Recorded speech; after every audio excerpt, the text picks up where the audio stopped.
I thought I'd do a little quick video of the update on the interior and the rest of the car. So I've got a ice tank with a temp sensor on it. See how good the radiator works. So we'll fill this up with ice or coolant for our water to air. And then I've got a 40 litre drop tank in here with two Warbro 460s in there, so that should give us enough fuel. Running the dash 6 lines, which is totally fine. Relays at the top there.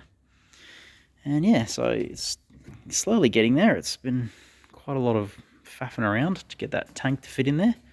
But the idea is that we want to run the 80 litre tank stock on E10, which is much more available and easy to get, and then have E85 in the 40 litre tank. So we could potentially do drag week as well, which would be really good. Yeah, so go and stay with it and actually use it for a real car. We've got our CAN switchboard here for all the little bits and pieces. This basically does the rear of the car, which is really nice to have. So you can free up a lot more ports in the engine bay. We're using a ECU Master Pro 8. And yeah, this is the CAN switchboard, as I said. So this can drive all the things on the steering wheel and all the relays in the boot. And this will hide under the seat. And there's the trans controller because we're going auto. Yeah, so engine bay's a bit messy. I've got a bit more wiring to do, a little bit more to go. It's all hiding in there, which is great. And stay. Yeah, so we've got sensors and everything galore. Everything's been done, which has been really good. The wiring part of it was about a week. And yeah, so transmission, going to go with an A340 originally. This one's been built.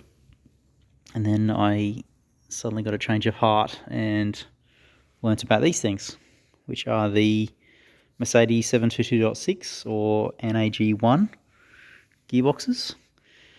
They come in Chryslers and Mercedes, Porsches and stuff, and they're pretty plentiful here in Australia, which is good. So gone with a V6 torque converter, so hopefully that should work out okay for the straight six. And we're just doing some testing here at the moment on a 1J block, just to see if it works as well before it goes on mine. And we learnt that the starter motor from 1J doesn't work with this. Dummy works, but a 2J1 works fine. So yeah, lots of little things we're learning along the way, and these transmissions are really good. They're stout, good for 600 Newton meters input shaft. I rebuilt it on the floor. It took me 3 or 4 hours. And yeah, so you can get parts for them and they're easy to find. But I have to make it work and fit in there. So I'm hoping it works, and tail shaft and all the other stuff. So yeah, getting there. It's been a big process, but should work eventually.